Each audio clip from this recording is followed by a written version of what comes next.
What happens when you're on a solo trip across the world at Right. 4 in the morning in a rural Right. area with nobody around and no cell service? What do you do?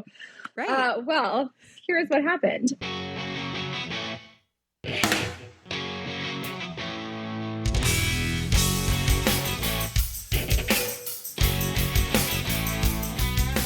Hey, I'm Bree Stockwell.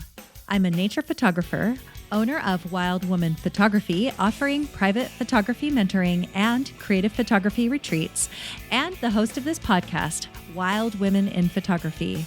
Just a heads up, this conversation is shared in 2 parts, and you'll understand why as you listen. Today's guest is wild woman Sara Kushner. Sara is an environmental self-portrait photographer who centers play and self-discovery in her creative process.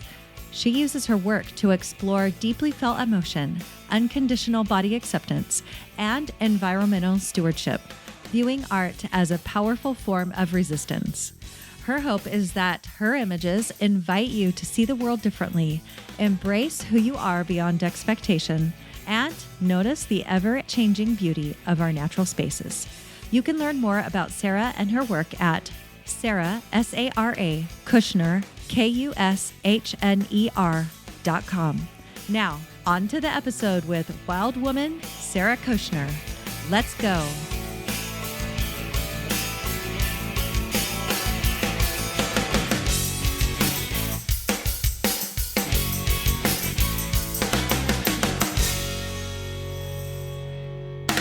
Listening to is part 1. And you're going to hear part 2 in a minute. It's just that we won't hear it quite yet. So there's a first half and a second half, and it's all in one episode. So don't worry. You don't have to wait till later to get it. It's all right here for you. Only we don't know what that looks like yet. Right. So, but first, before we tell you like why there's 2 parts, let's talk about you for a minute. Cause what I love is talking to people who are like multifaceted, and for sure as photographers, we're not usually photographers only, we're photographers and, right? And I love that you are, let's see, let me just read this. You said, you're I'm just reading this so I don't mess up. An anti-diet, which I love. Health at every size aligned registered dietitian. Whew. Okay. Nailed it. So thanks. Well, I read it. So, and by the way, this is really resonating with me right now because it's not that I'm like on a health journey, but I'm in the middle. Like I'm turning 50 actually next month. It's April. So in June. And I decided I wanted to start my 50s with a really healthy, strong body. And so I've been on this sort of a journey to like, not necessarily have like a diet, like a super restrictive diet, but like understanding what I'm putting in my body and what I'm doing with my body for optimal health. And so will you just tell us like more about what you do and then how you got there and how that relates to your photography? Sure. Yeah. So, gosh, well, the way that it relates to my photography is not a linear journey. I'll do my best to explain that. It never is. But It never is. no, that's true. So what I do now is, as you said, I'm an anti-diet dietitian. And that essentially means that I don't believe in any kind of diet or restrictions or putting any rules on yourself when it comes to food and movement and bodies and body size and all of that. I think all foods are neutral. There's no such thing as a good food or a bad food, a healthy food or an unhealthy food. And also when it comes to bodies, there's no such thing as a good body or a bad body. Fat bodies, thin bodies, bodies that are in the middle, they're all equally worthy of love and respect. And they all can be capable of doing things that their owners want them to do. Right. So what I do in my job is I own a private practice and I see clients one-on-one to address any and all things under the umbrella of body image situations, eating disorders, disordered eating. I also kind of the side piece here is that I have ADHD and I also specialize in ADHD. So ADHD and eating behaviors are there is some interaction there a little bit sometimes. Yeah, so I help people basically improve their relationship with food, their relationship with themselves, and I help them understand that they don't need to control their eating in order to be happy and healthy and to just live a life that they want to live. It's not, food is not like the end all be all, and focusing on it so much does more harm than good typically. So, yeah, that's what I help people do. And I think just like a lot of things, we don't arrive in a career or in a place without having our own experience. So I certainly am not immune to having my own body image stuff. And it definitely inspired me in part to, go to grad school and become a dietitian and practice in the area that I practice.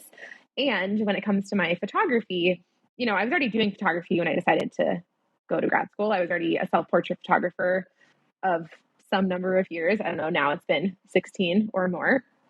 Um, but as I kind of learned what it was to have a fraught relationship with your body, the way that I take photos of myself has definitely changed. I would say maybe it hasn't changed so much on the surface. Like you might look at two photos and say, okay, those are two photos of yours.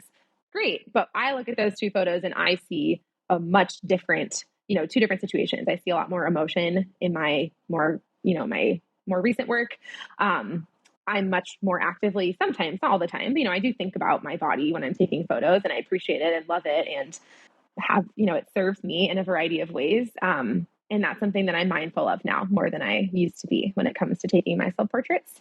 And I hope to help others do the same, both just in the body image sort of relationship with food piece, but also anyone who's curious about taking their own self portraits or just looking at themselves in photos, that kind of thing, an experience that I think a lot of us have, right? We all see ourselves in photos sometimes, and it's not always pleasant. And I want to help people have a different relationship with seeing yourself in photos. It is interesting because sometimes I've seen myself in photos and I'm like, dang, it's great. And then other times I'm like, what is happening there? So instead of judging myself, I want to remind myself that sometimes angles are weird. Like cameras do strange things. Like that's not necessarily the exact representation of what I look like.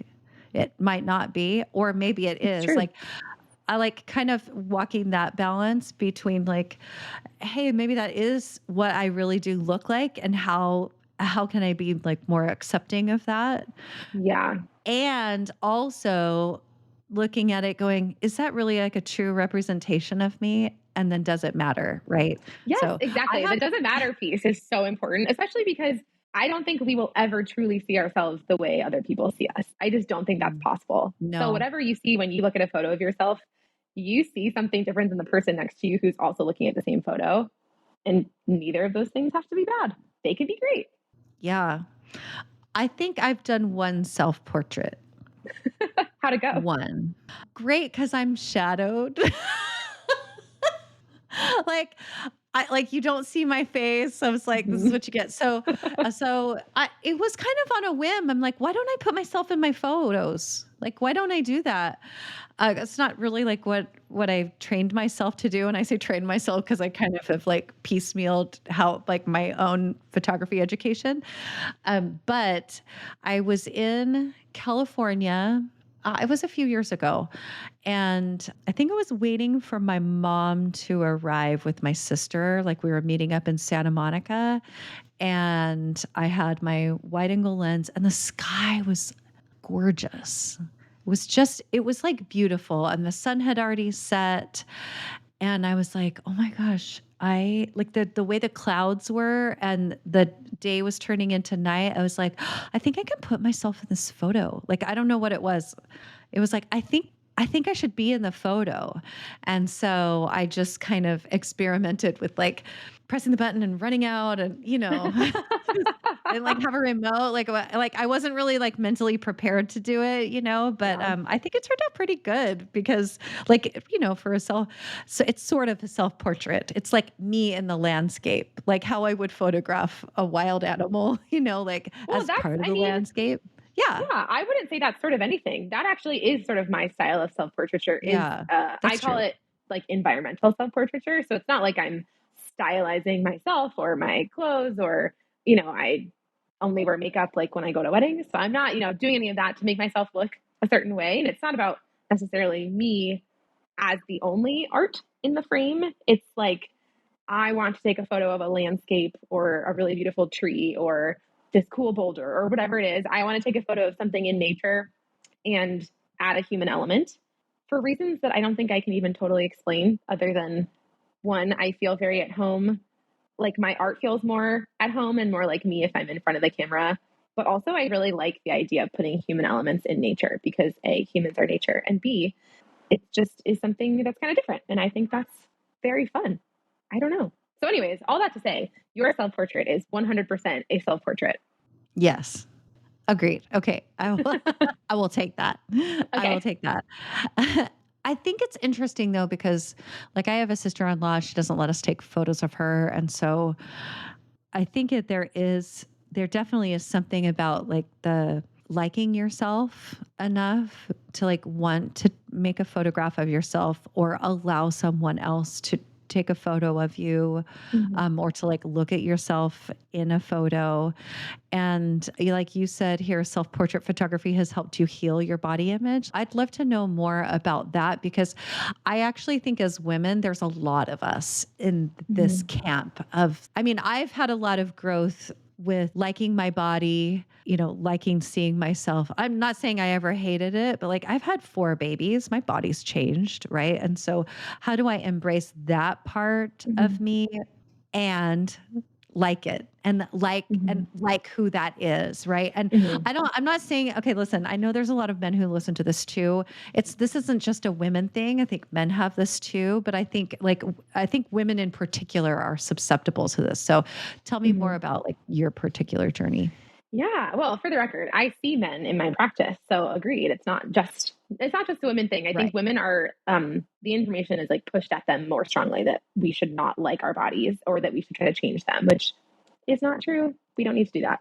So I think it's interesting. This is the part that I was saying is kind of not the most linear necessarily, because when I started taking self portraits in high school, I I didn't have any particularly strong negative feelings about my body. Maybe kind of the usual, like again, what women are kind of exposed to in the media and with each other, and just other things that are terrible and shouldn't be happening. But I don't remember feeling like, oh, I hate my body. It was just a thing that I was like, well, it's not my favorite.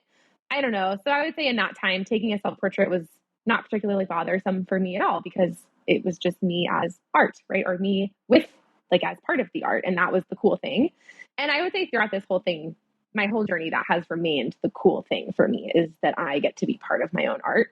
But I like was in high school, was in college, was exposed to more media. Social media was becoming a much stronger force around the time that, well, it like kind of was coming out when I was in college and becoming a lot stronger. And I would say, as a neurodivergent person with some reduction sensitivity, I definitely am not immune to comparisons of between myself and bodies I see on the internet and what people are saying and all of that. And I think it was around that time that I realized that my self portraiture could be a tool for healing.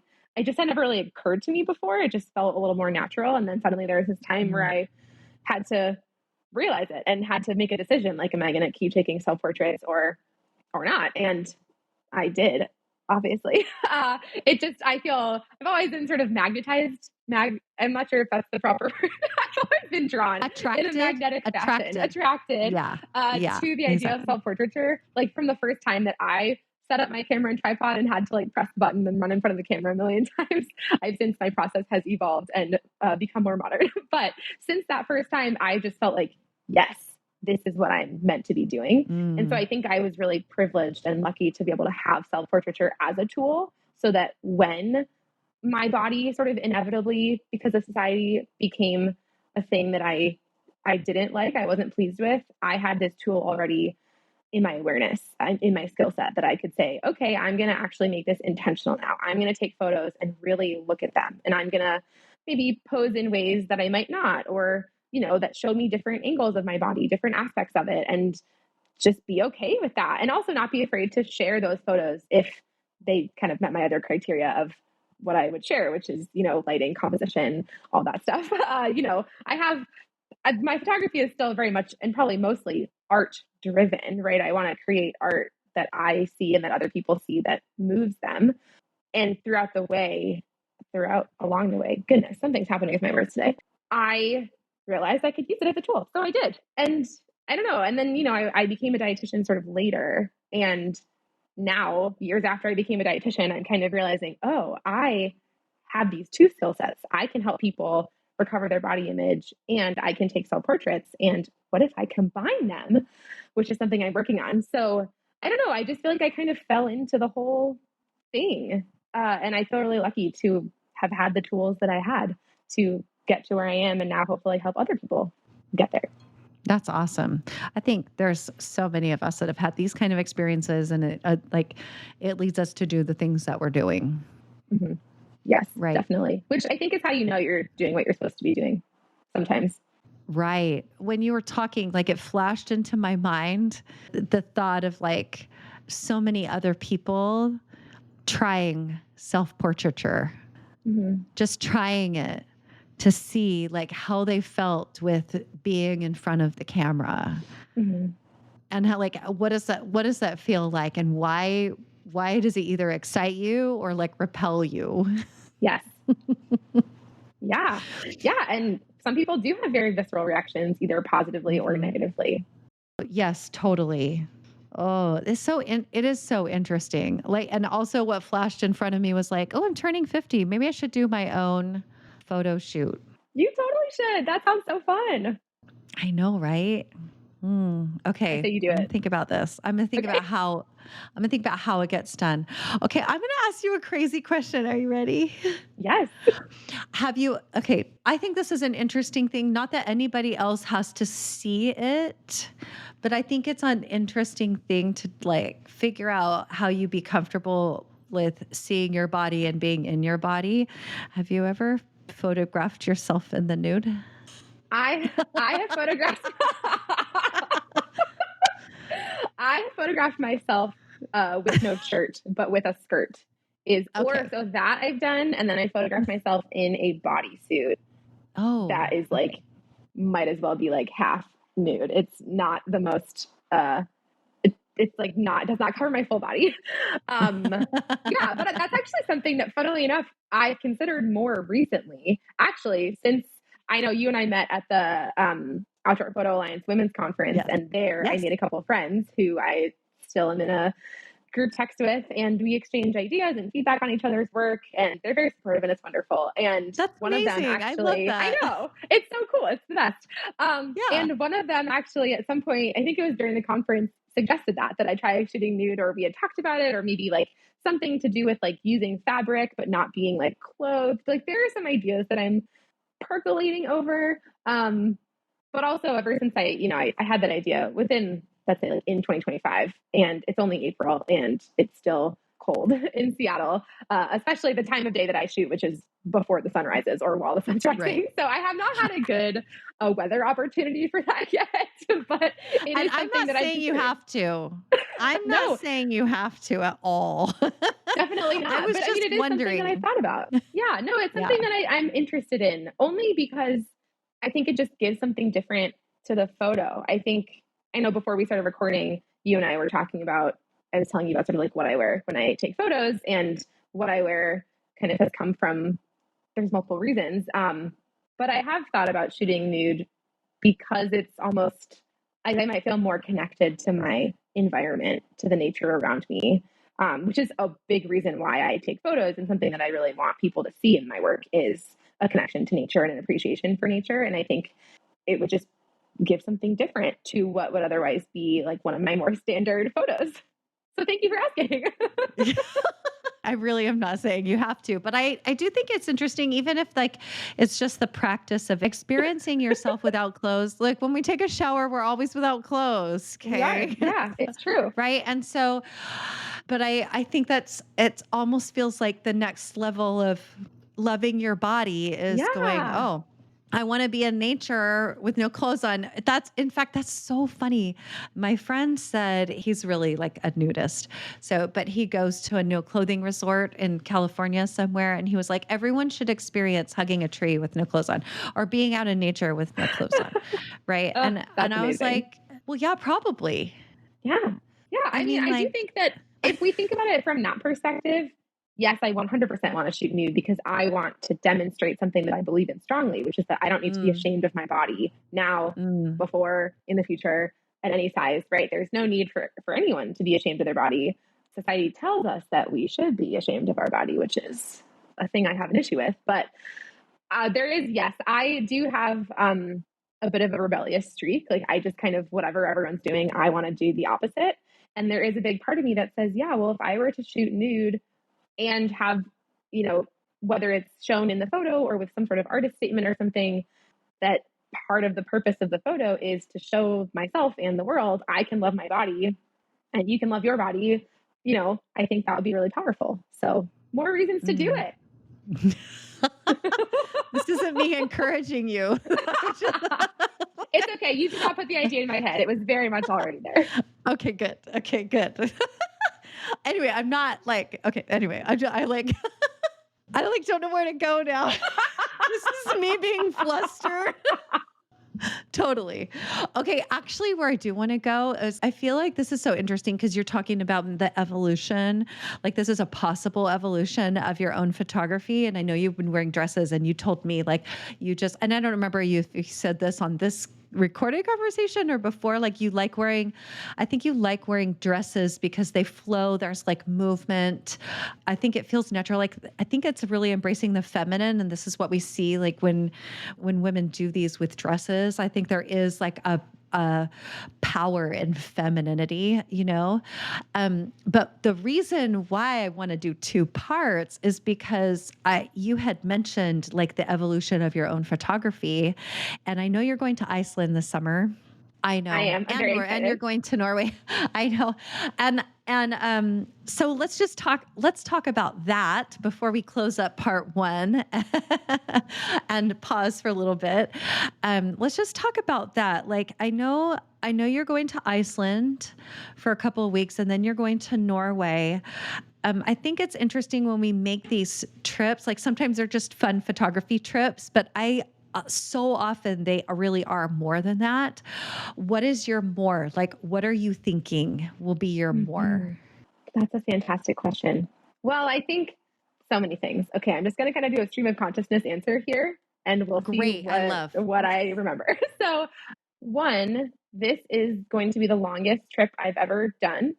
Period. I'm going to be gone for about a month, and I haven't traveled anywhere for a month ever. But also, I'm going alone, so it'll be my longest solo trip by You'll love it. It'll be 3.5 weeks. fantastic. Yeah, I'm Yeah, very, it'll very be super excited. fantastic. I like. Yeah, I'm really, really excited. Okay, I guess full disclosure, my husband is coming to meet me for the very last week in Norway. So I'll be like 3.5 weeks alone, a week with him.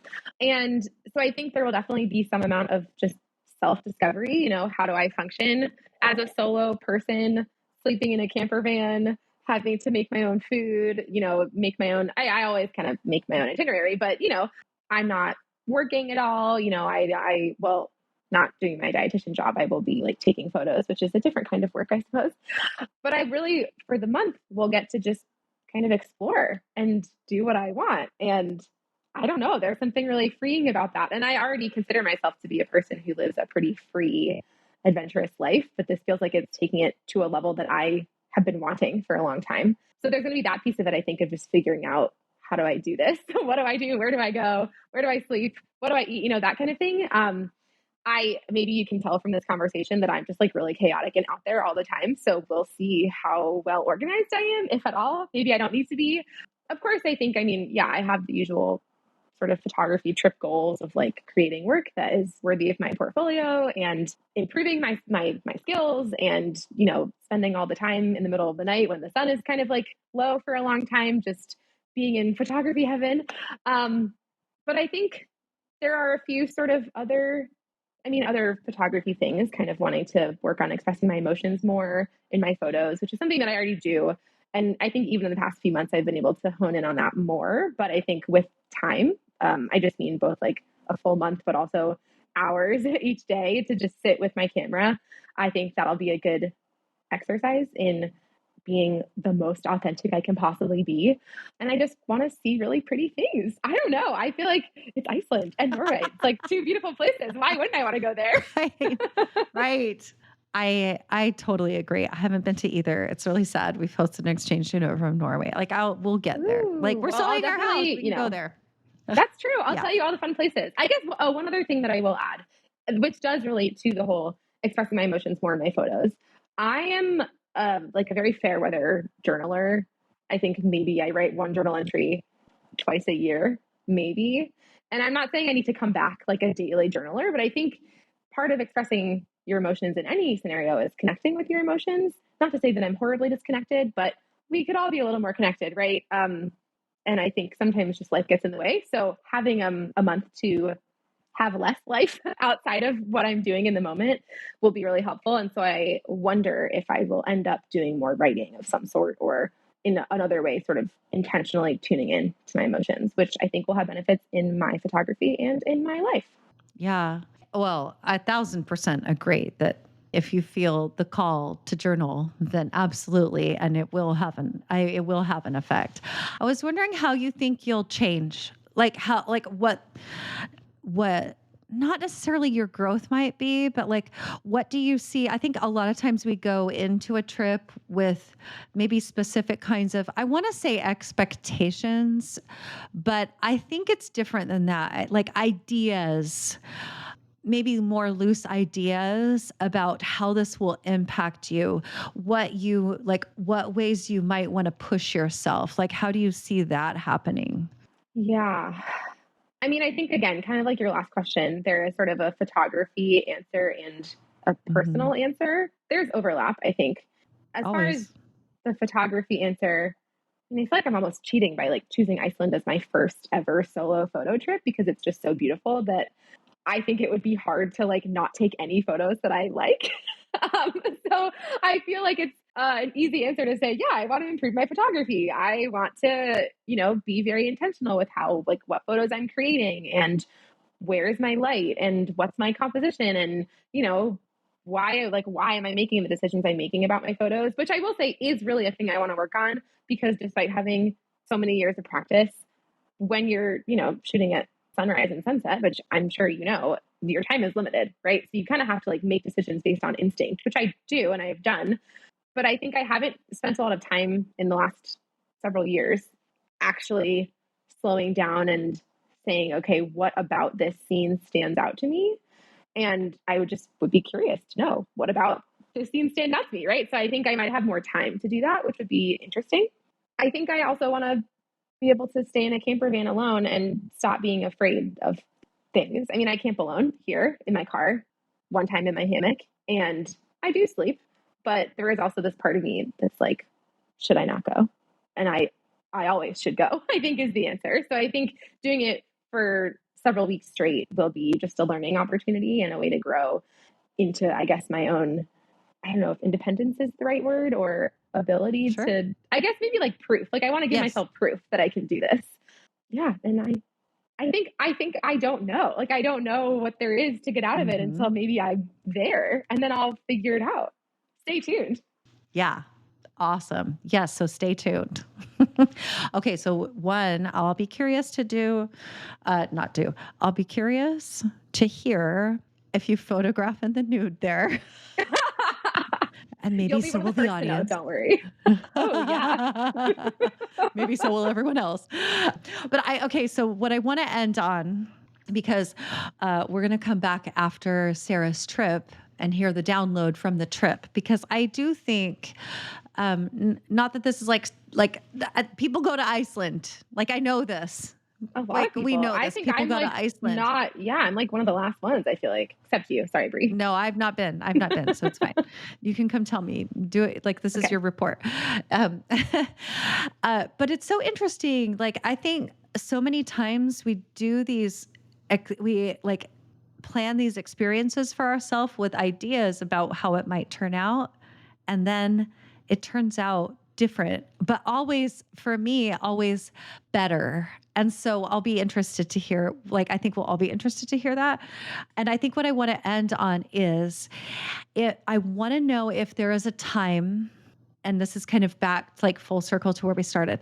If there was a time that you photographed yourself that was either difficult for you or like you had some sort of like revelation about yourself, like like maybe we'll do that. Like if it changed you, you were like, oh yeah. Ooh, that is a good question. Gosh, Is I there a really want to time? probably yes. I mean, I would say there's over time, yes, there's I would say probably been like clusters of experiences that I could point to and say, yes, like I changed a little bit here, a little bit here, a little bit here. I'm trying to think. Okay, I'm resisting the urge to open my whole Lightroom catalog and just scroll through pictures till I find I one know. with the answer You yes. know what? But, oh, should I go?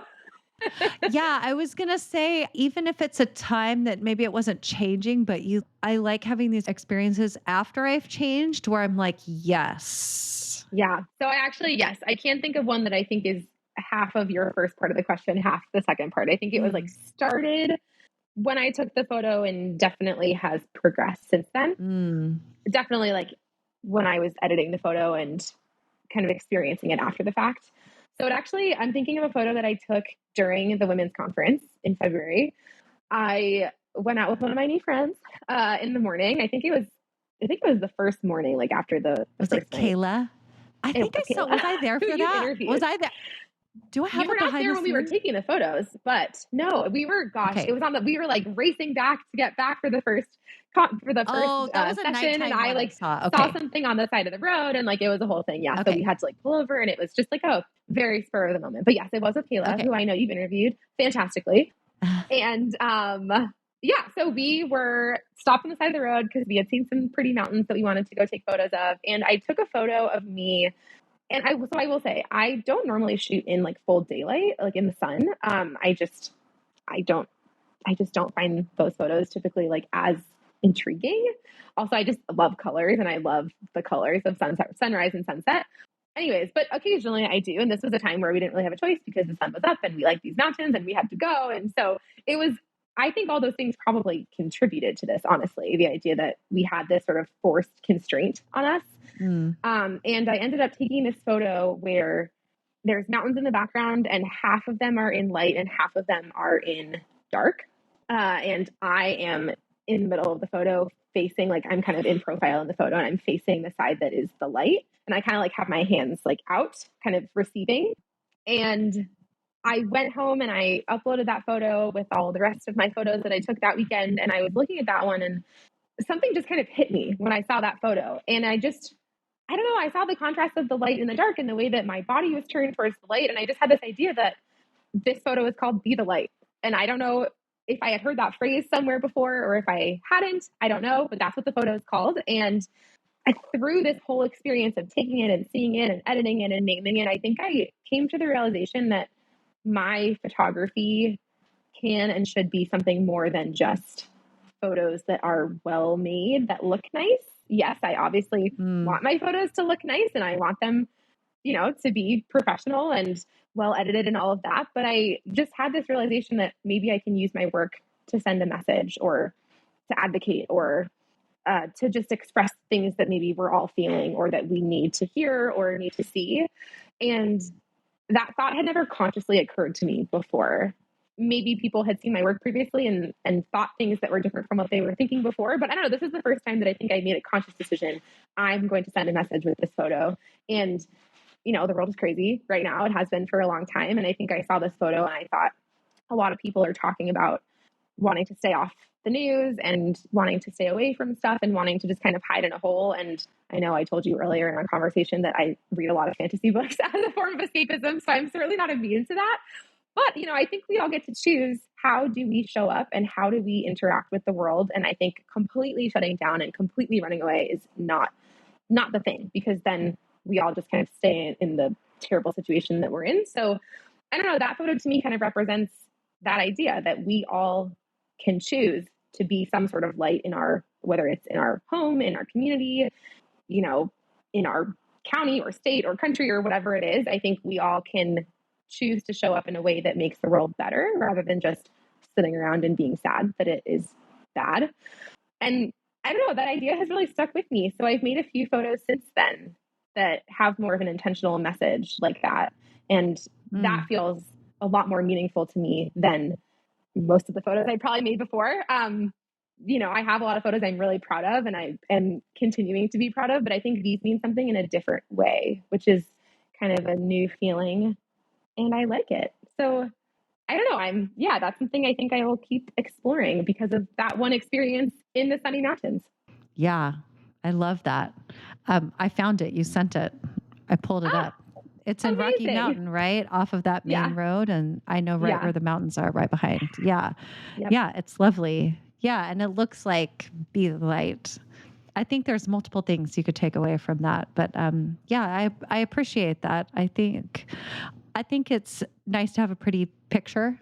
I've made plenty of pretty pictures, but I Yeah. also think it's nice when we can say something like that's meaningful to us. So Yeah. I'm curious to see more of how you explore this as you Me go. too. And actually that experience made me even more proud than I already am to be specifically a self-portrait photographer because to me, that is how I express myself. If I'm having a bad day or I don't know, if I'm just like feeling a strong emotion, I can like go into the woods and take a photo about it and help myself process those emotions. And I think for me, I have to be in that photo for that to happen. And yeah, I'm just excited to be able to share that now in a more meaningful way with other people. Yeah, it's amazing. Awesome. Well, thank you. Thank Thanks for you. chatting with me. I am Yeah. excited to do part 2. Me too. This is so fun. I think I'm going to have a good Yes. time going back and listening to this because I really have no clue what I'm going to want to say after my trip. Right, exactly. Yep. It'll be so interesting to like, Yeah. that's what was happening. Yeah, Yeah. totally. Yeah. All right. Well, let's sign off for now. And we'll just say, instead of goodbye, we'll say to be continued. Okay. To be continued in 3 months / 2 minutes for people listening. That's right. Or right now in 3, 2, 1. Hey, before we move on to part 2 of this episode, I want to pause here just for a moment and share something with you. I just opened a brand new one-to-one monthly photography mentorship, and I'm offering a special launch rate while the first spots fill. If you have been wanting a consistent mentor, someone who actually knows your work, remembers what you're creating, and helps you grow over time, this is an opportunity to create with me in a more focused way. We can mentor through any size project, work on editing skills, untangle your self-doubt, and strengthen your decision-making so your work feels more intentional and cohesive. If you're ready for that level of support, you can book a short Q&A call with me. All of the details will be in the episode description. Okay, let's get into part 2 of my conversation with Sara Kushner. So we were just chatting ahead of time and she's like, oh my gosh, I got to tell you the story. And so I'm like, no, we're recording this. So I'm back. We're back from Iceland with Sara. And there's a little plot twist, which you will find out. So we'll tell you, so she'll tell you this teaser story and then we'll tell you the rest. Well, the teaser story is probably going to give it away, but that's okay. Yeah, it's fine. Okay. So we were just talking about inviting your emotions and expressing them kind of intentionally. And what I was understanding of what you were saying, Bree, is kind of, you were talking about accepting your humanity and embracing it. And you had mentioned, like crying as a way to do that and like kind of inviting that. Yes. And crying is obviously one way of many to embrace and accept and feel emotions. And it reminded me of a conversation I had on the plane on the way back from Iceland. Maybe you have gotten this about me. I am friendly and outgoing and I like to talk to people. So, for all the time I spent alone in Iceland, all told, it was about 2 weeks. Probably 90% of that was alone. And I mean like completely alone in these vast spaces.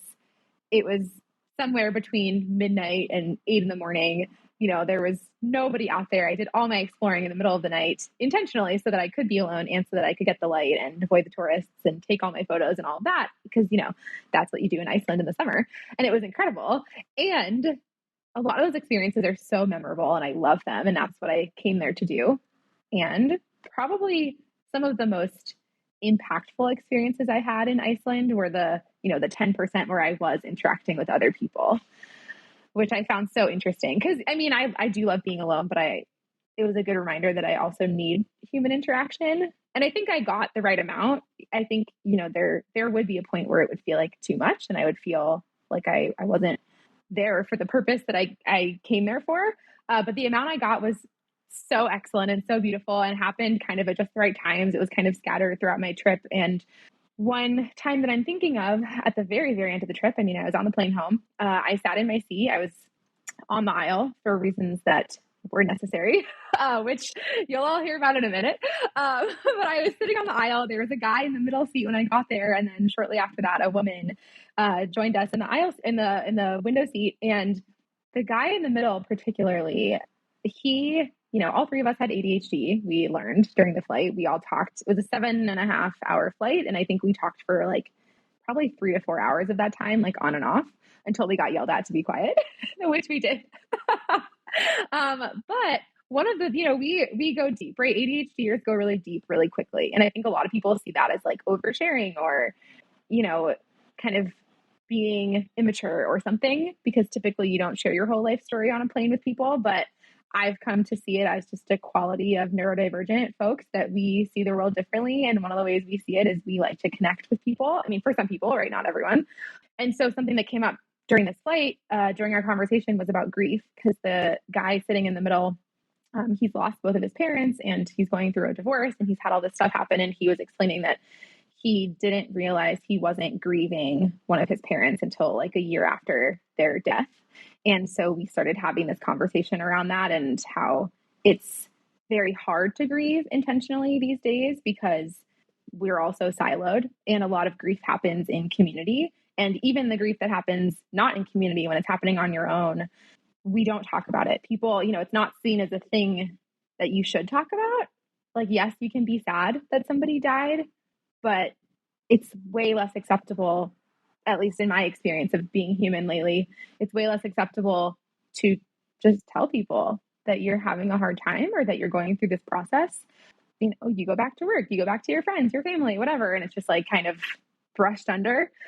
And so we just had this really interesting conversation that I found quite moving, especially because I think it was even more moving because I was having it with strangers, who I'd literally never met before. And by the end, we all were following each other on Instagram. Not like that's a sign of a true friendship, but we were like, oh, if we're all in Seattle at the same time, we should all do something. We were all so different. We were all from different walks of life, different ages, different types of jobs, different everything. And yet we had this just like human connection. And I feel like the reason of your story about inviting your emotions in reminded me of this was because I think it's just something that we all need to talk about more. And I've just had some really impactful experiences lately hearing people talk about it. And it's really nice. And it's not everywhere. And maybe it will never be everywhere, but it was just really nice to hear it from a stranger and to hear it from you. And I think, the more we talk about it, the more we can kind of recreate those communities that I think people used to have in order to process their emotions. And it was just really nice. So that's my story. And I guess I didn't even give away the fun part. You didn't. Mm-mm. Good job. Thank you. Yeah, we should have a hashtag normalize all emotions. Agreed. Because we do experience like such a wide range. And I think we sometimes want to push away the negative ones because they kind of feel bad. Mm-hmm. Or that's what we've been trained to think. Yes. I mean, I think even though sometimes we push away the positive ones. And I think I felt that when I was in Iceland, the very first location I went to. I mean, so I kind of took a red eye. I had the whole day of being very exhausted and getting no sleep and getting my camper van. And so when I woke up on my second day, my first full day, and when I say woke up, I mean, at 11 p.m. when I woke up in the morning to start my adventure, I had, of course, like a big Google map with all these pins on it of places that I wanted to visit. And I was doing the whole ring road. So I was just kind of going in order. And one of the first places that I went to was a waterfall I went to so many waterfalls. Even if I remembered exactly which one, I definitely could not pronounce it. But it's one of the waterfalls that you can walk behind, which there are a couple of those in Iceland, and it's I super dare cool. you to try. Just try and Okay. pronounce it. No, I'm Okay. just kidding. But you I'm can gonna if look it you up. want to. I'm gonna look it up. Let's see. I always, I don't I feel, I sorry. don't know enough about Iceland to know how to pronounce, and I'm right now living vicariously through other people because I've never been. I can definitely pronounce some things. Some of them are, I should say, they use all of the words that we use in English and they use them in an order that makes sense to my brain. Some of them, they have a couple of letters that we don't have in English that kind of replace letters that we do have. And so I had to learn how to pronounce those, but also I had somebody I had somebody pronounce the name of a small town I was in at one point. It was a very kind shop owner. I asked her, how do you say the name of this town? And she said it, and my mouth could not form the sounds. I think anyone can get it. I think it would just have taken me much longer and also a lot more human interaction. So the waterfall that I was at first, okay, if I were to pronounce it like the regular English way that I think I would say it, Selja Landsfoss. But I'm not sure if you pronounce J's like J's in Iceland. No. I don't know. But a foss is like a waterfall. So Yeah. most of the waterfalls are like something foss. Anyway, so I went to this waterfall. It was, I think when I got there, it was maybe like 12:30 or 1 a.m. And I pulled up and I think there was one or two other cars in the parking lot. But over the course of my being there, they left and I was alone, which was lovely. I pulled up and it was technically the sun had set, but in Iceland, the sun never fully, never gets dark. So I was kind of in twilight. It was cloudy, so it was a little bit dark, but I can't see dark. And I stepped out of the van and I kind of walked closer to the waterfall. This one, you didn't have to hike or anything. You just kind of walked over to it. And I walked over to it and I just like started laughing. I just couldn't, it was just this feeling of, I can't believe I'm here. And this is what I'm doing right now. It's 1 a.m. and I'm at a really beautiful waterfall alone with nothing to do other than whatever I want to do. It was just a sense of like freedom and joy that just made me start laughing. And I feel like maybe it's that we don't feel that level of joy in our normal lives when we're not doing really extraordinary things. Although I don't think that's true. I think we definitely can. I think it's that like typically if I'm really happy at home, I don't like spontaneously burst out laughing. And maybe I should, right? Maybe that's something that I would do if I was paying more attention to whatever I was feeling. I don't know. Now, maybe in the future I will, but it was just really cool. It was a really nice first experience to have, just this like really incredible natural thing that I got to see. It was a really good way to start the trip. Yeah, I love that. And we can also normalize like joy in the mundane places, Yes. like the places we visit often, seeing them with new eyes and, all those things. So Definitely. like that's for a separate podcast. but I think I have been to places where I'm like, oh, I can't believe I'm here. Like almost every time I go to White Sands, I'm like, is it going to feel like I know I talk about White Sands a lot, but it really is a surreal place. And every time I go, I'm like, oh, it's just going to feel normal. And for sure I feel comfortable. But when I get there, I'm like, yeah, this place is so cool. It's amazing. And I just am like, wow. So when we go to these places that are really amazing, it is important, I think, to appreciate it, to like, wow, I can't believe I got myself here. I can't believe, like how cool is that? So Totally. yeah. So your original plan was my original plan was to do Iceland. So I guess to start, I was alone. This was mostly a solo trip.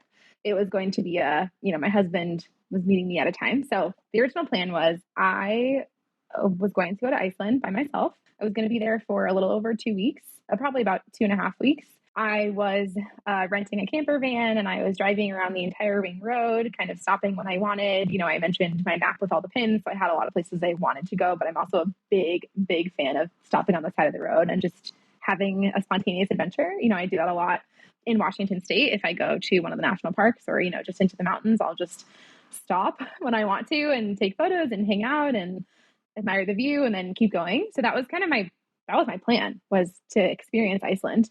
I should say maybe not the usual way because I was doing it in the middle of the night, but to experience Iceland the way that I wanted to experience it and to take a lot of photos and to do a lot of, journaling and reading and just things you do when you're self-reflection.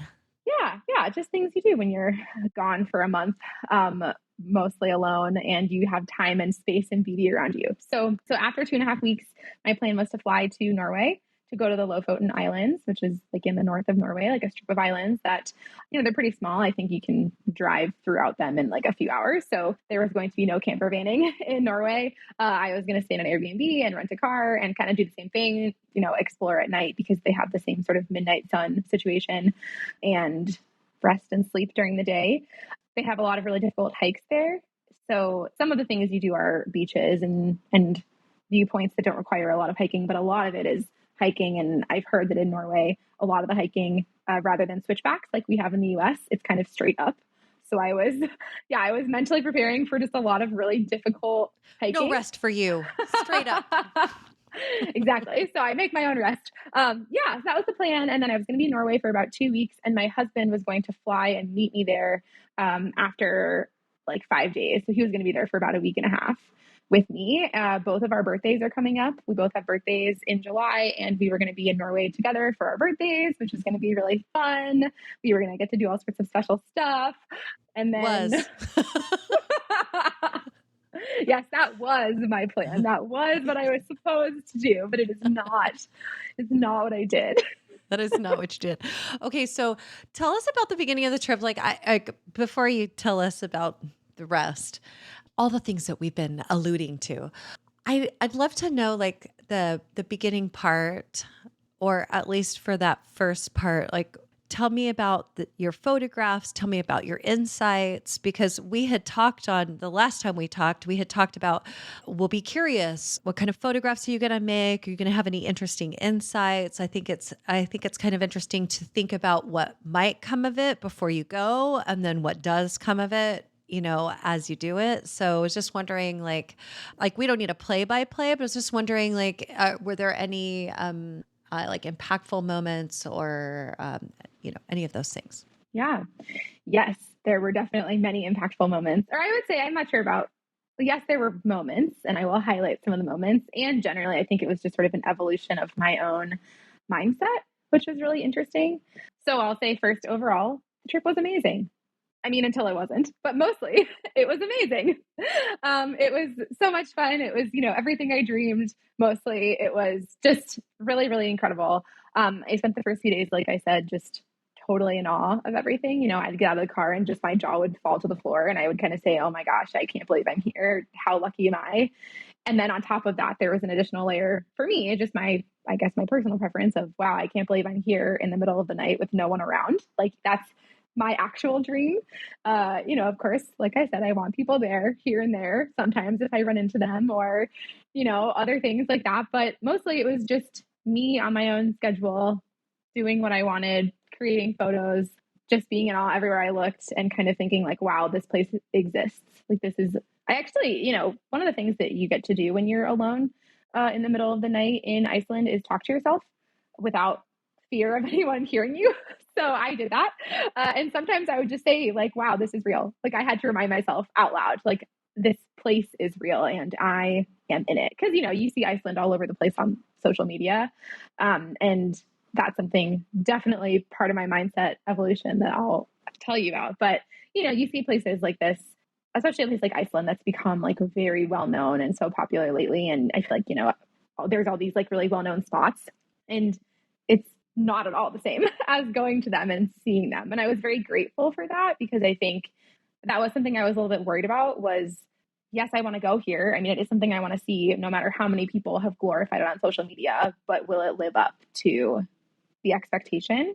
And I think in most ways it did. I think the piece that's different, obviously, is when you see a photo of a beautiful place in Iceland, you don't see whatever is like behind the camera, right? It could be a campsite, it could be construction, it could be trash. Not, Iceland is a very clean place, but there were definitely, it's a country, right? People live there. So it's not a perfect place. But I think that made it even better just to see the realness of Iceland rather than just the photo worthy stuff. I think that was just another reminder, like, this is a real place and I'm here. So that's pretty much how I spent the first several days, was just kind of going around to all my places that I wanted to visit and taking photos and just like eye-popping beauty everywhere. It was incredible, and just feeling so, so lucky. And to be clear, I felt so lucky the entire trip. That feeling did not go away. But I think something that kind of happened, after the jet lag kind of went away and I was sleeping for a big chunk during the day and able to like stay awake at night and not take naps and take all these photos and spend really a lot of time kind of doing what I came to do. Something that started happening was I started feeling this like pressure on myself to create and to make my best work ever in this beautiful country, and to visit all the spots that I've seen online, and to make sure like I get my photo at insert beach, insert mountain, insert whatever. Like just kind of I felt this like very annoying pressure to just like do it all. Which I mean, I am a perfectionist, so it does make sense. Like it is just kind of part of my DNA that yes, I do want everything to be perfect. And it's something that I definitely have worked through a lot and am still working through. But this felt also a little bit different. Like I'm not totally sure where all this pressure came from. And I think, what I came to during a lot of like walks by myself and just kind of processing on my own, sometimes out loud, sometimes in my head, something that I came to was there was a part of me that felt like this was like a once in a lifetime opportunity. Like I was never going to get to go to Iceland again. And so I had better make the best of it while I was here. I had better see all the spots and not miss a single sunrise, and, make sure that I'm just doing and seeing and creating and just like giving it my all the time. And well, first of all, that's extremely exhausting to do that. And why can't I go back to Iceland? Right? I mean, why does it have to be a once in a lifetime thing? Barring, like illness or death, or, there are things we can't control. And certainly like finances is a big one. And Iceland is a very expensive place. But if that's, if I am privileged enough to have the resources to continue to travel, which I hope I am, why can't this be on the list of places that I just come back to? I think it took me the 2 weeks plus the time since I've been home, plus maybe it'll take me weeks or months into the future of reminding myself that that is true, that it does not have to be a place that I just see once and move on. I wanted to take my time, which is why I plan to spend 2.5 weeks there. But I also want to take my time in the fact of like the way of just like coming back to a place. You were saying White Sands is a place that you visit repeatedly. And yes, it feels very comfortable for you, but also it feels magical and, awe-inspiring. And I feel like I want to have places like that all over the world. I want to just always be seeking, beauty, both where I am, like, yes, I can look around my apartment or my like immediate life and say like, oh, it's so beautiful. And I can also plan these like magical adventures that don't have to just be like a once in a lifetime thing. So that's something that has taken me a while to come to realize. And so I think that's probably a big, or maybe the biggest reason why I felt all this pressure going into the trip. And, for a big part of it was I was just thinking like, oh my gosh, this has to be my most impressive photo work I've ever done. And I have to see everything because yes, it's the time. It's the only time, which is so silly. It does not have to be that way. So wait, first I want to say something. I think this is interesting because I used to think that too. I used to be like, oh, I can't like the pressure. And I thought a lot about this idea of like, this is the once in a lifetime, which it might be true. It might be true that I never go back to a particular place, or that might be when I leave, I might have gone there 5 years in a row. And when I leave, it might be the last time I go there. I don't really know. And what I actually think now, which might drive your perfectionist heart crazy, what I actually think now is this is the only time I'll be here like this. Mm-hmm. Within this space, because so often I'll come, even if it's, and I want to tell you the caveat, like the and part of that, because like the last time I went to White Sands, for however familiar it is, the last time I went, I'm like, that dune has moved. This little area that 3 years in a row has been the same. It's moved, like it changed. And so, I've been to places in like, little canyons where the water has just ripped through there and covered up things. And so what I think now is every time will be different. Every time will be different. And so that actually encourages me that it's okay. Like whatever I make here is in this moment. And I want to enjoy all of the presentness of that time, because I don't want to be thinking about like how I have to create the thing that's only unique for right now. I just want to be so present with that time, and that actually will help me create the thing that's unique for that time. Yeah, absolutely. Yeah. Right? And yes, And yeah. it's kind of like a mind bender too. But yeah, like it might be the last time. And, you know, Mm. okay, You go know, I on. think Sorry. actually, well, the idea of it being the only time like this actually does not bother me. That makes that like amplifies the desire to come back and have more times that will be the only time like that, right? It's like, yeah, this will be the only time like this. And that's amazing. Like, what a special memory, what a special thing I have. What will the next time bring is sort of how I see that.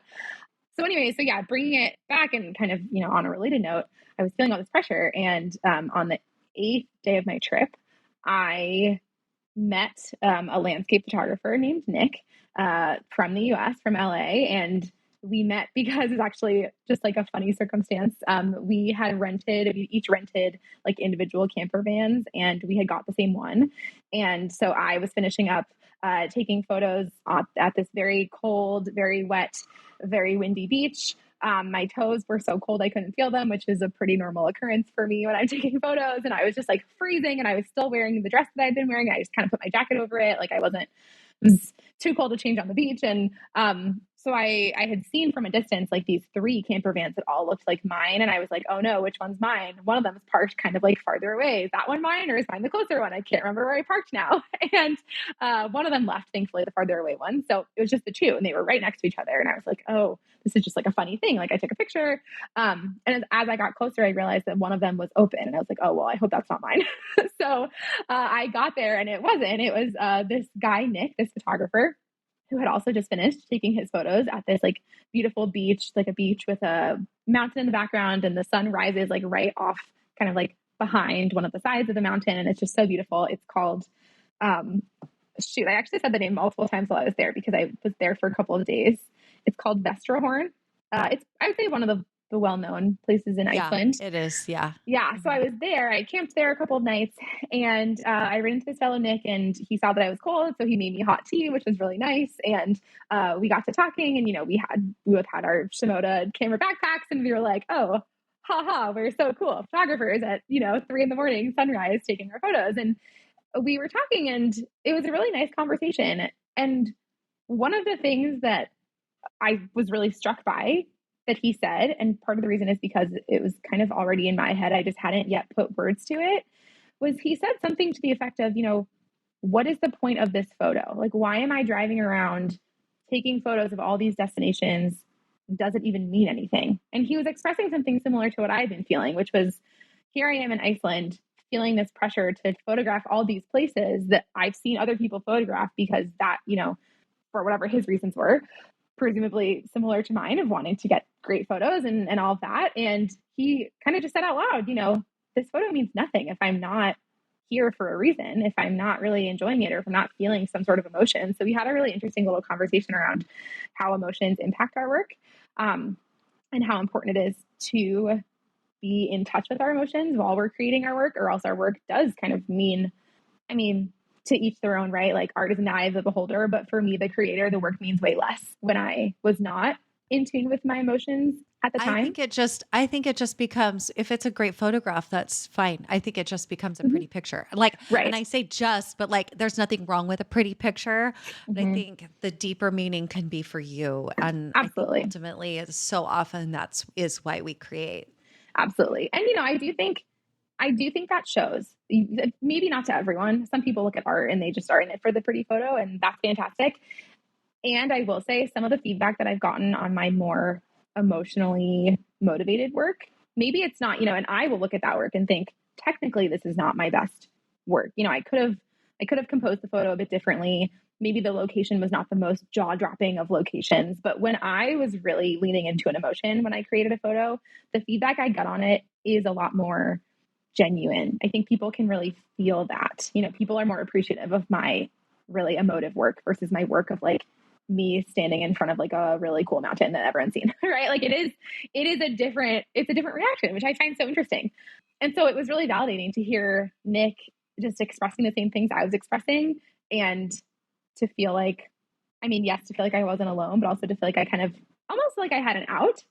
Not like I was going to stop taking photos, because I do love taking photos, but that I didn't have to keep seeking like just the locations that I see everywhere. I could kind of like make my own path and go somewhere new and not take a photo at like the viewpoint if I didn't want to, but rather like turn around and see what was the other way. And do I want to take a photo there? Right. Like I could really lean into just my own intuition, which I was not doing. So that was really interesting. And I do feel like that conversation with him was kind of a turning point in my trip. Not to say that I completely just let go of the need to do everything right and to go to the best spots, but I do feel like I was able to slow down and make decisions based on what I wanted versus what I thought I should want. I after that moment, in the however long I had after that, maybe half a week that I had after that, to to continue along the ring road, I found myself noticing more. I noticed more opportunities. I noticed more things that made me feel creative. Like I was on a hike. Actually, it was a hike that I didn't even bring my camera on, which again, I wanted to slow down and just be present. And of course, immediate regret because I was on my way back from this hike and the hike was to a waterfall. And yes, the waterfall was beautiful and striking. And I sat there for several minutes and just watched the water. And that was really great. And on my way back, it was a very flat trail, not necessarily a ton to see. There was a mountain in the background, but like when is there not in Iceland? Which I realized is a ridiculous thing to say. But I was walking back to my car and I just kind of glanced off the side of the trail, and there was just this mountain in the background and this like really cool kind of patch of grass that I thought was making it would have made a really unique photo composition. And I even like took notes about it. I was like really excited. And I took a photo on my phone to remember, and I like pinned the spot, and I was like, oh my gosh, I have to come back here and take a photo. I'll come back in a few days. Joke's on me. But I like was so inspired by this, like, side of the trail kind of. Other people might look at it and see nothing. And I looked at it and I saw a photo that I wanted to create. And it was very exciting and like really, again, another moment of feeling validated, I guess, by the journey. When I saw that, because it really felt, I didn't really feel a desire to create a self-portrait at the waterfall, but I did feel a desire to create one at this random spot. And it just was really nice to feel like I was choosing my own path. My computer is going to die and I have to dive under my desk with difficulty so I can plug it in. One moment, please. Okay, I'm going to like insert a little thing right now. Yes, definitely do that. What I actually love about what you're talking about, and this is why I just pulled out from behind me as I'm still in my house, y'all. I pulled out my little zine. It's called Releasing Expectations. It's my Through My Eyes Volume 1 zine, called Releasing Expectations. Anyway, it has a lot of my White Sands photos. But why I made this is because I think we all have dealt with the same thing. And until we can like release the expectations that we have, that pressure that we feel to make, to create, to do whatever it is that we think we ought to be doing or should be doing, I think until we can do that, then it feels very stifling. And I think when we can release more of the unhelpful expectations, like I think you did, once you could just release that, I'm not saying release all of them. I'm saying have different expectations, ones that were helpful for you, right? And that's when the work gets better. Mm-hmm. Yes, and absolutely. And that's what I love, because it feels counterintuitive. The pressure feels like you have to do this. I got to make myself do this so the work can be really good. But in reality, I need to release more of that and allow myself to just notice. Okay, let me read one of them. Here's one of these. So this is a helpful one, because I like replacing or ditching them and then replacing. I release any concern with what the end result should be. Like when we release concern, like my expectation is I want to release that. Oh, that's not one of the helpful ones. Oh, here's another one. This is the helpful one. I expect to do my best, whatever that might be in the moment. Like if I'm feeling, sometimes I'm like, no, I'm not doing my best. And then I have to pause and go, yeah, I am. I'm like maybe grieving something, or I have like an extra emotion about something that I'm processing through. And this is my best. Like this is how I'm showing up right now. And so best doesn't always look happy or super joyful. Like best can look all different ways. And so that's what I like thinking is like, how can I release that internal pressure and then create this and create something different, like create a really magical experience. It sounds like you did that, which I love Yes, so I did. much. Yes. And I noticed, after that, the photos that I did create, though unfortunately not my side of the trail one that I envisioned, I'll be back to that one. But the photos that I did create felt, I could feel more emotions when I was creating them. And it just felt, it just felt a lot more real, I guess. Not to say, to clarify, I'm proud of all the work I created in Iceland and I'm super excited to have it and to share it with people who want to see. And I do feel like it was just a much more genuine experience, maybe the second third, the last third of my trip or so, which well, kind of piggybacking on that. You and I, also going back to something we talked about in the very beginning, you had asked me sort of what is the purpose of this trip? What are you going there to do? And that question, I'm not sure if I ever completely answered it. I have answers, I have ideas, but that question did kind of like echo around my head the entire time I was there. And it was something that I found myself thinking about and pondering, especially in the in between moments, when I was walking, when I was hiking, when I was walking, when I was driving, when I was just kind of like doing things that were not taking photos or making plans or, trying to go to sleep. But other times, well, sometimes it occurred when I was trying to go to sleep. But the idea of what is the purpose of this trip stuck with me. So thank you. It was really impactful. And I just, and also really frustrating because I didn't know and because I couldn't figure it out. Yeah. And the interesting thing is, it's okay not to know while we're there. So often the answers come afterwards, like after we have the experience, after we make the photos, after we have time to process it and work through it. And it may not even come in for like a year. It could be like, oh, Yeah. Well, I think it was interesting because of my perfectionistic tendencies, I did go in thinking I have to have a purpose. One of the things on my to-do list before I left was something to the effect of it was like plan Iceland trip, or it was something, like I wanted myself to come up with a plan or maybe a set of purposes or maybe, a way to make it all meaningful, which I think it kind of makes itself meaningful. So of course that was silly. But I found myself thinking about the idea of an artist residency, which of course is something we heard about at the conference where we met in February. thank you, Michelle Sons. Thank you, Michelle. Yeah. So I found myself thinking about that and thinking, I'm giving myself a whole month to do this. I'm giving myself essentially, before I heard Michelle speak, I didn't know the term artist residency. And I was like, I'm giving myself one of those. Like, what am I going to do with it? How do I make this meaningful? And I think, again, that goes back to the idea that like, you can't make something meaningful. Or the way you make it meaningful is just by being present while you're doing it. So me trying to plan in advance, what is the meaning of this trip? Like probably did not help. I think what I landed on during the trip and a little bit after the trip, I think like big picture was the purpose was to create a lot of photos and be happy, which I definitely did. And I definitely was. And that's great. Like, It was seriously. great. It was so great. Yeah, it was great. Yeah. I think though, and of course this might change, right? I just got home last week. So if you ask me again in a year, maybe my answer will be different. But I think maybe another purpose that I'm realizing that's kind of coming to me is to slow down, like to learn how to slow down and to learn how to accept experiences like this and not feel like I have to do it all, see it all, not feel like I have to have like the perfect sort of like worthy of others trip. Like I was doing this for me and kind of, I'm a rebel, like in spirit. I break the rules. That's kind of my thing. I like to be different from other people.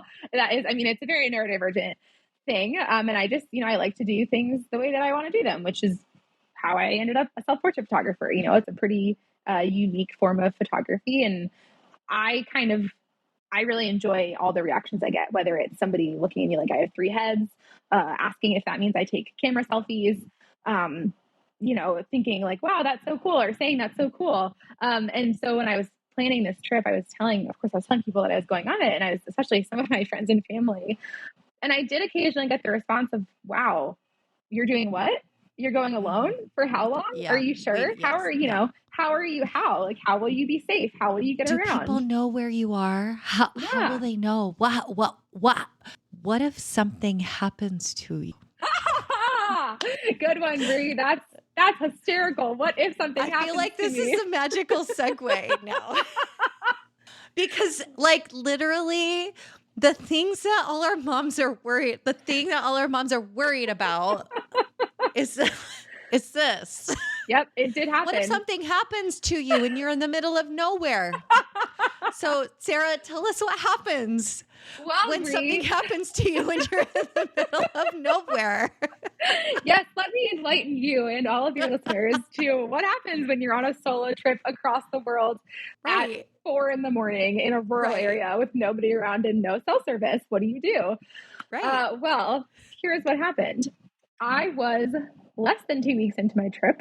I had made it to the West Fjords, which if you're looking at a map of Iceland, I was going around counterclockwise, and you start from kind of the southwest area, and the West Fjords are in the west. So I had a little bit longer. I had a couple more stops that I wanted to do on my way back to Reykjavik to get to the airport. I actually was thinking, what a great opportunity. I gave myself so much time that I was actually going to kind of start the ring road over again and like do a short bit to get back to a couple places that I wanted to re-see. Like that I didn't feel totally satisfied because I felt so disconnected that I was like, oh, now I'm in a different mindset. Let me go back to these places in the Southeast that I can, recreate photos, and kind of, I'd had ideas in my head. Well, that didn't happen because I was in the West Fjords, which is a pretty remote part of Iceland. It is accessible via the ring road. So, you don't need like a 4x4 or anything, which is like a whole thing in Iceland about like what kind of car you need and where you're allowed to go. So it is a place that's accessible by anyone, but it is relatively remote. There's a lot of kind of like windy, hilly roads, a lot of like hairpin turns, a lot of dirt roads, a lot of potholes, just a lot of stuff that makes it pretty difficult to get around. However, the payoff is totally worth it. It's so beautiful there. It's just, wow. I mean, living in Washington State, I feel like I'm very privileged in that I have all these amazing views within a few hours from my house. And this was like something else entirely. So I was there, and I planned on it being one of my last days in the West Fjords. And then I was going to, again, like keep going.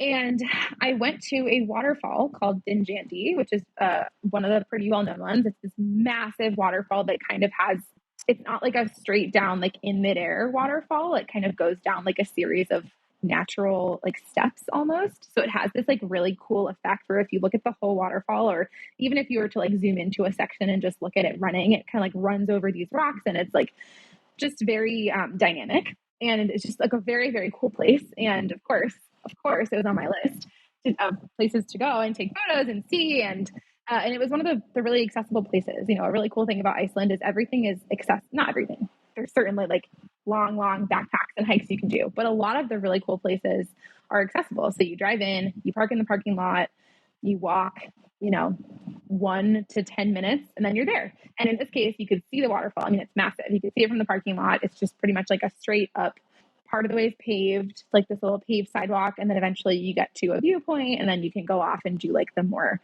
hiking trail sort of way to get to the base of the falls. And it's rocky, and, there's dirt, and it's, there's natural rock steps sort of things. And it's, like many other hikes that I've done in my life. And it was very short. It was, a few minutes. So I spent some time, taking photos. I was kind of like going up and down the rock steps. Like my camera was kind of at a viewpoint, and then I would run up and like go stand at the base of the waterfall and then run back down.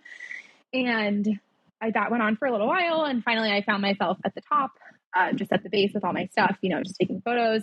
At that point, first of all, I'm getting sprayed by the waterfall, which is wet and cold. And it had started to rain, which was more wet and more cold. So all my stuff was soaked. My camera was wet. I was wet. The jacket I was using was completely soaked. Like everything about everything was just like water, which, not for the first time on this trip. It happened frequently because Iceland is a place with unpredictable weather and it rains all the time. Not all the time, but in my 2 weeks, I did get a lot of rain. So I finally just got cold and I felt like I was done. So I was heading down back to my car. And I was probably about halfway down on the trail part. I hadn't yet reached the paved area. And I stepped on the ground. I don't know. I was just like hiking. I stepped on like a muddy patch, and my, my foot went out from under me and my knee did not. So I felt this sort of like pulling, snapping sensation and a lot of pain. Somehow I did not fall on the ground, which does feel important to mention. I don't know why, but I feel proud of that. I didn't fall on the ground, but I slipped and like essentially twisted my knee and immediately was in so much pain that I had to hobble over to a rock and sit down and just sit in shock for a minute. Like, oh my gosh, what just happened to me? That was a lot of pain. And after a couple of seconds, it hit me. Wow, did I just tear my ACL? Did I just, do something really horrific? Am I gonna have to go home? Do I need to go to the hospital? Like I went through this like rapid succession of thoughts that just outwardly, if anybody was there, which thankfully nobody was, but if anybody was there, they would have heard me just saying, no, no, no, no, no. It was just, I was like, as I was coming to terms with what had happened, You're like, I just shake it couldn't off. stop. I can shake it off. Yes. It's going to be fine. Yeah. So yes, I could not stop saying the word no. It was very bizarre. Like I, replaying it back in my head, it just was just so crazy. And so unfortunate. And so I was in a lot of pain, but I still had a ways to go to get to my car. I mean, not a long ways, but I needed to get to the car so I could, I had Wi-Fi in my van. So I had to get to somewhere. I had to do something. It was not the kind of pain that just felt like it was going to go away quickly. And, I have bruises all the time. I constantly am stubbing my toes and running into things. And like I said, voluntarily plunging into really cold water until I can't feel my toes. Like I do a lot of stuff, both for my photos and just in my regular life. I'm a very clumsy person. And so I got a lot of like just very minor injuries. This was not that. This is not one of those things. I think we know. Yes. Oh, I definitely knew, which I think is how I found myself sitting on a rock saying no, no, no, no, no, repeatedly. So eventually I had to get up and go back down. Of course, 2 seconds after I got up, I slipped again on the same leg. Thankfully, I was near like a little rope and stanchion sort of thing that they used to keep people off the non-trail. So I had to use that for balance, like to go down. I was wearing my very heavy backpack with a camera and 3 lenses in it. It was just overall not a good situation. I was wet. I was cold. I was starting to become sad. Well, I wouldn't say I was sad yet. I just was in so much shock. But all in all, it was very upsetting. And I say that and I'm like laughing and smiling. Emotions are weird. So yes, that happened. And of course this happened. Somebody pulled up into the parking lot around the time that I was like about to get back to my car. And I was not in a good state. I was clearly very upset and like limping. So the people had arrived at the parking lot when I was coming down. And I think most rational people would think, oh, good, somebody that can help me. I did not think that. I don't really know why. I think I was just very upset and was just maybe not thinking clearly. And also these people didn't seem inclined to help. It was a family of 4 and I passed 2 of them on the way down and they kind of just glanced my way and kept going, even though clearly I was limping and in pain. So these were not my people. So I made it back down to my van, I changed painstakingly with one leg, changed out of my, outfit I was wearing and into some dry clothes and made it to the driver's seat and kind of sat there stunned for a few minutes until I decided that I had to just go back to the campsite that I had been at the night before. My plan had been to move on and, continue seeing the West Fjords and again, do the ring road. But I decided that I had to rest. So I ended up just going back to the campsite and resting. I found some ice at a nearby hotel, so I got to ice my knee, and I watched a movie on my computer in my van, which is not what I thought I'd be doing in the most beautiful place on the planet. But there you are. 1,000%. Wait, so you're at your campsite, but like, what did you do next? That's a good question. You're obviously back. So now what? Yes, I'm obviously back. Well, the first thing I did was nothing. I mean, I did as much as I could in Iceland, right? There was a hotel next door to my campsite, so I had them give me a bag of ice. I laid down in my camper and I elevated my leg and I used the ice and I watched a movie, essentially like forced myself to rest and not do any of the plans that I had for that day. And I just stayed another night at this campsite. And so I guess the short answer at first is I did nothing, hoping that I'd wake up the next day and it would all go away. That did not happen. So the next day when I woke up around midnight, my husband had been urging me that maybe I should go to the hospital, maybe I should get some attention, maybe I should, try to figure this out. So I woke up the next day, still in pain, hobbled my way to the bathroom to brush my teeth, was very upset, and decided that I did have to go to the hospital just to make sure. What if I didn't want to spend the remaining 5 days in Iceland plus 2 weeks in Norway hiking and walking on a leg that I was maybe going to make worse. I didn't, I've done that before. I've gotten an injury and I've made it worse, and it has taken a long time to recover from. And I have matured. I have maybe learned a lesson or two. So I had to do that. However, the closest hospital was 4 hours away because in the West Fjords, again, it's pretty remote and there's not a lot of resources there. So I did drive myself 4 hours to the hospital with who knew what injury. I got there around 7:15 in the morning. Yes, if you're doing the math, I did leave at 3 a.m. That's my normal time. And it was, I'm really grateful actually that was my schedule because I got there around 7:15 and I was the first one into the emergency room. And yet, between the hours of 7:15 and 3:30, I was in the hospital. First, I had to check in and then I had to wait. And then they sent me upstairs and then I had to wait. And then I had to go into the medical examination room and then I had to wait. And then I had to get an x-ray and then I had to wait. And then they wanted to take a CT scan. I had to wait for that. And then I had to wait for the results. And then they had to put me in a cast. So basically what ended up being the problem was I fractured my tibia on my left side, my lateral tibia, which is like on the outside side of your leg. That's what happens, I guess, when you twist and like have your leg go in the direction that I did. It does hurt. So I fractured my tibia and they told me that. And they said eventually, once they figured out what it was and how bad it was, they decided that I was not allowed to bear any weight on my left leg. And that was that was it. I mean, that was the deciding factor that led to me canceling my whole trip because you can't hike if you can't put any weight on one of your legs. So that kind of put a very abrupt end to this trip. The words "no weight bearing" put an abrupt end to what was otherwise a really amazing trip.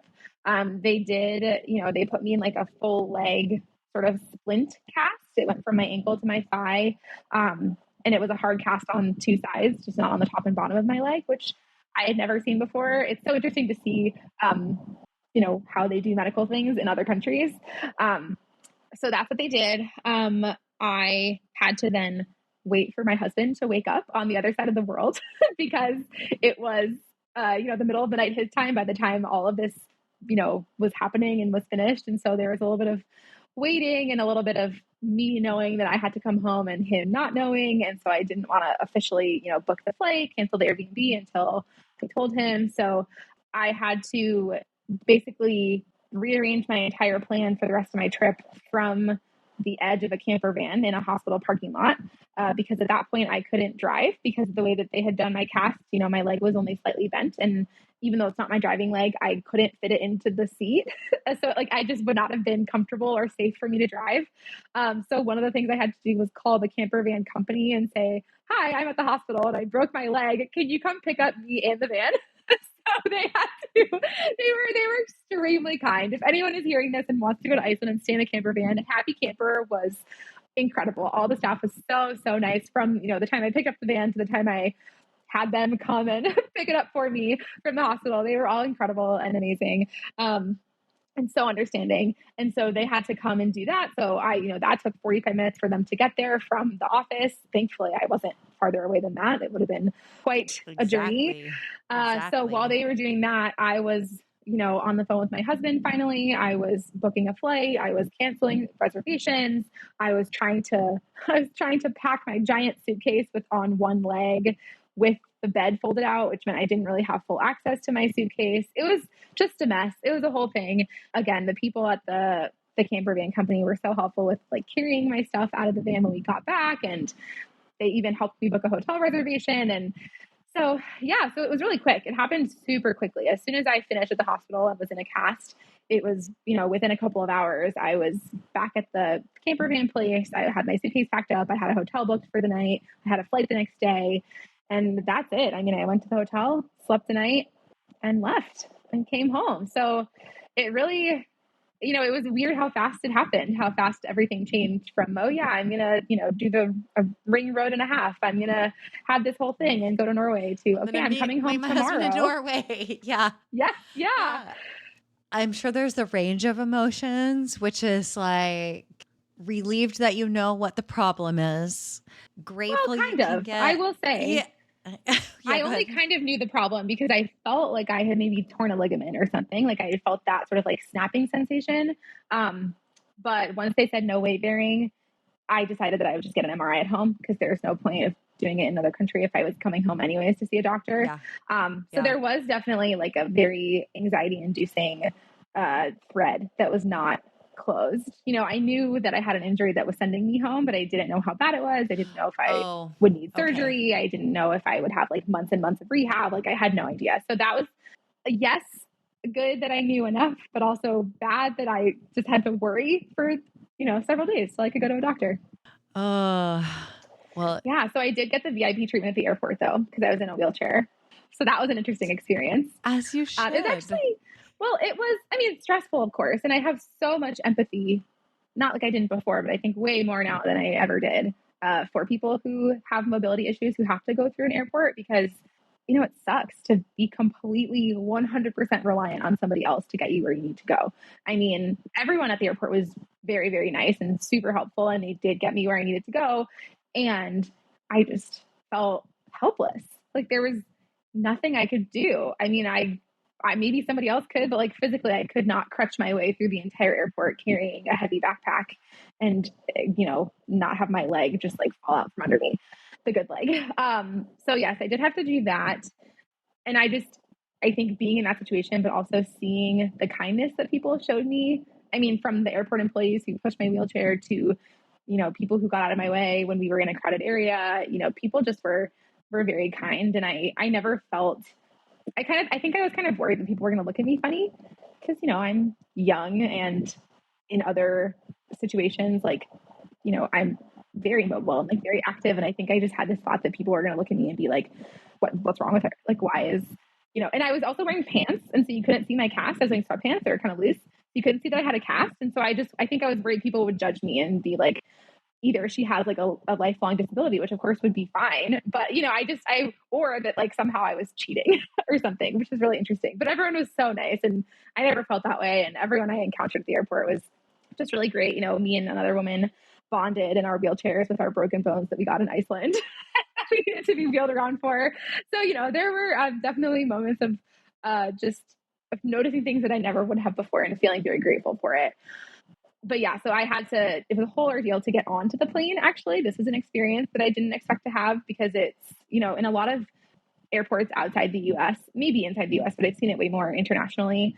You don't go straight from the gate to the plane. You don't walk down the little tunnel and get on the plane. You have to go to the tarmac and go up the stairs. Yeah. So you have to get on a shuttle and then they drive you to the plane and then you go up the stairs. And I couldn't do stairs because I couldn't, and I still can't bear any weight on my left leg. So they had to take me. It was me and one other woman who was in a wheelchair. They took us on an adventure. We got kind of like our own, like a small shuttle that in order to get up into it, they put us on this platform that looked like it was for a construction site. And they like lifted us, like elevated us like up that we could just like walk right in.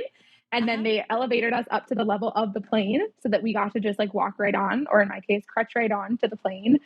We got to go in from the opposite side. So everyone was boarding, from the left side of the plane, and we got to go in on like the catering side and then go to our seats, and they followed us on with our stuff and they put it in the overhead compartments for us. And then I had a whole 7.5-hour flight of discomfort and not being able to move my leg or, make myself comfortable really anyway. Thankfully, I was distracted by the really nice conversation I mentioned in the beginning with my row mates. So that was good. But yeah, and then same thing in Seattle. I had to get wheeled through customs and to get my bag and out to the cars. And then my husband picked me up and I've been on the couch ever since. No, that's false. That's true. Yeah, it's true that it's false. So one thing you did, which you shared on your Instagram story the other day, was you did a self-portrait. do that. That's So will you true. take a couple minutes and tell us about that? Yes, I'd love to. Oh my gosh, thank you for asking because I think this might be the proudest, is that a word? The most proud I've ever Sure. been. The proudest I've ever been of a self portrait, maybe ever, just because of the circumstances. Of course, I'm proud of my work and I have photos that I love and I had a blah. Can I start that over?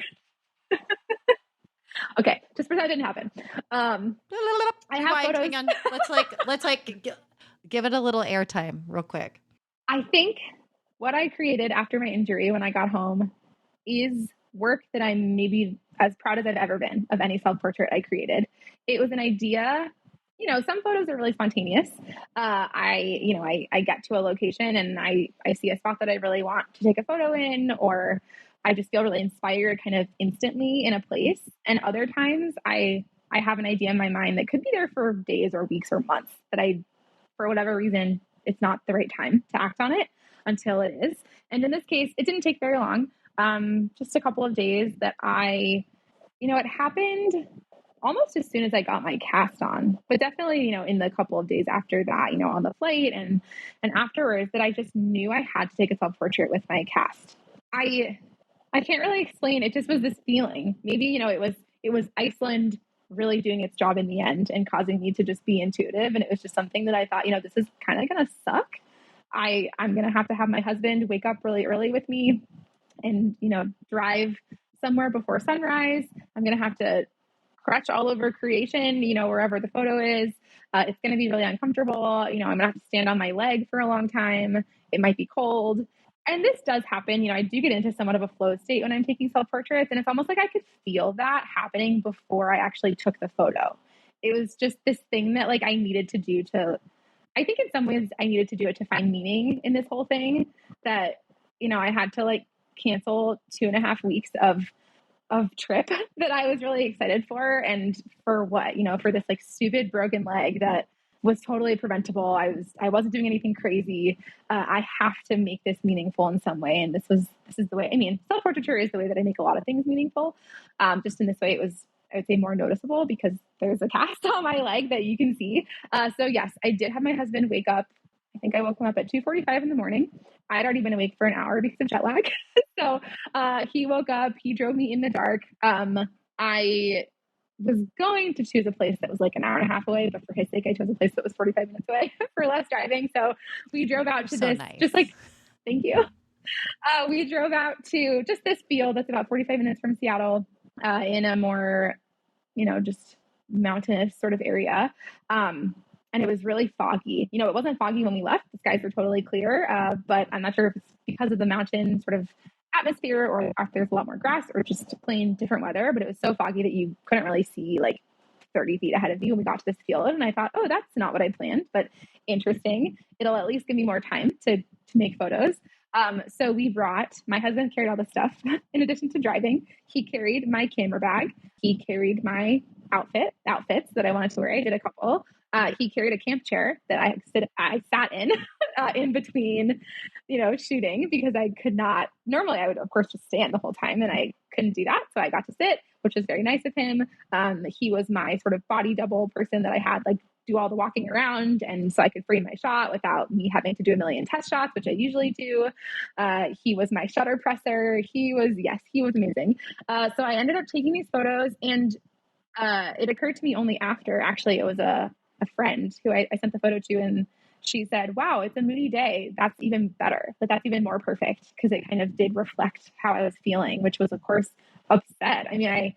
Not just because I was in physical pain, but here I was in a field 45 minutes from Seattle when I should have been in a mountain, 7.5 hours from Seattle doing this.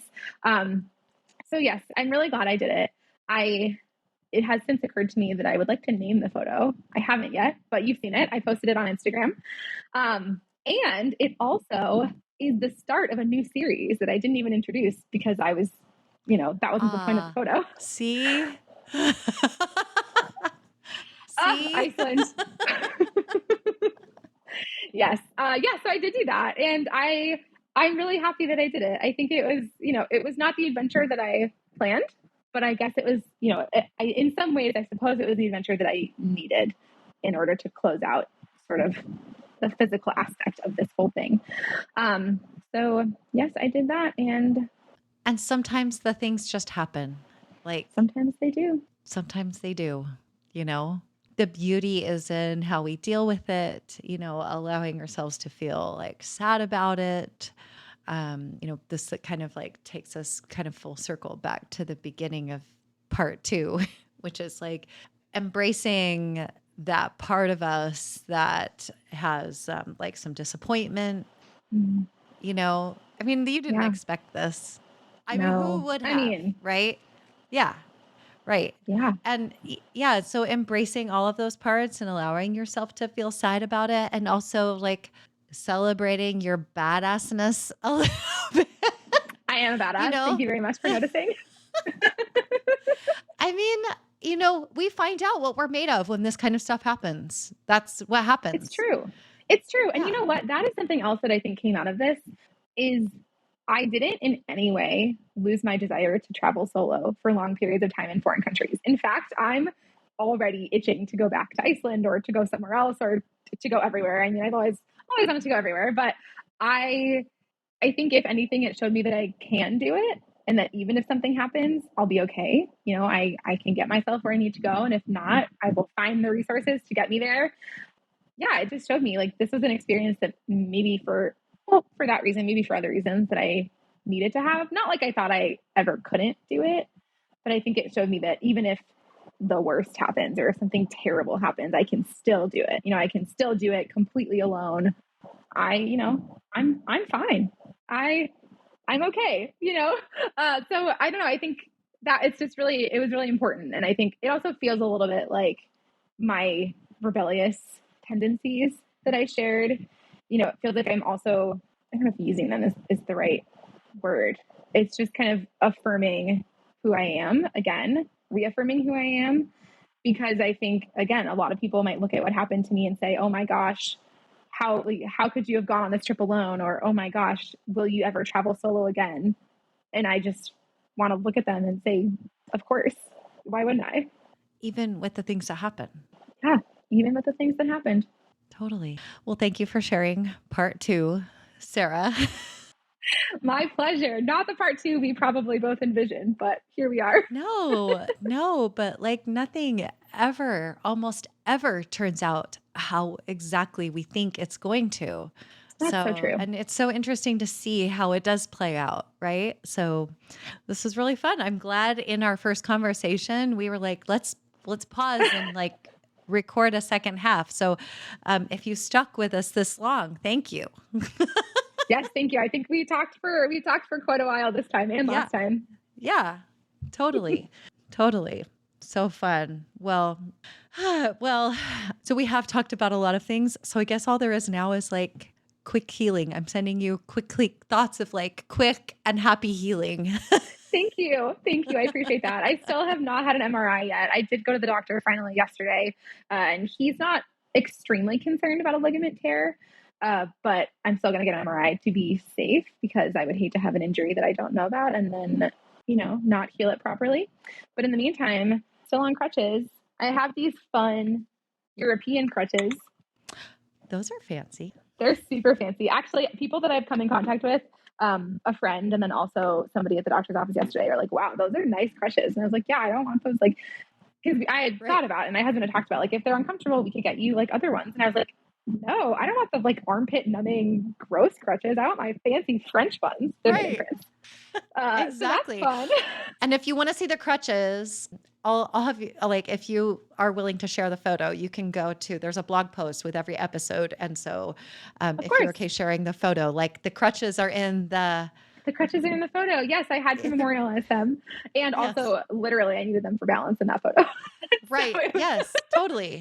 But they're in the photo, which is awesome. Yes, they're in the photo. I felt like they had to be. I mean, I feel like it wouldn't be complete. They're part of my injury journey. So yes, the crutches are in the photo. If you look at it, I'd be honored. Yeah. So yeah, I haven't even scheduled my MRI yet, so I still don't know. So for now, I'm just non-weight bearing for like the next month, and after that, we'll see. I guess you're going to do a lot of resting. A lot of resting. I will eventually need to go back to work, but I do work virtually from home, so I will be working while I rest. recover, which is great. Like you can do it. I can do it. I am going to continue to not work during the time that I initially planned to not work. So I do have a couple weeks just to flat out recover, but also edit a lot of photos, which is fun. Awesome. Good. I think a lot of us like wish for downtime so we can do that. So it's true. Yes. I thought my downtime would be happening in another country, but alas, It's happening on my couch and that's fine. Yes, that's right. It's happening on your couch. All right. Well, let's go. Let's go. Let's give these go back people to a your break. relaxing. I'm going to go back to my house packing. Oh my gosh. And vacation packing. It's going to be so fun. Thank you so much, Sara. Thank you for having me. This was so fun. Yeah. Thank you so much for all the sharing. And we wish you all the best. Thank you. All right, everyone. That's it. Part 1 and part 2 over. All right. See you next time. Bye. Come with me on my next adventure. Join me on one of my small group photography escapes in places like the cypress swamps of East Texas or White Sands, New Mexico. Go to wildwomanphotography.com for all the details. While you're there, you can check out featured wild women and more. Oh, and I'd love for you to support this podcast and all these incredible wild women in photography by leaving a review or sharing with a friend. Thank you so much for listening.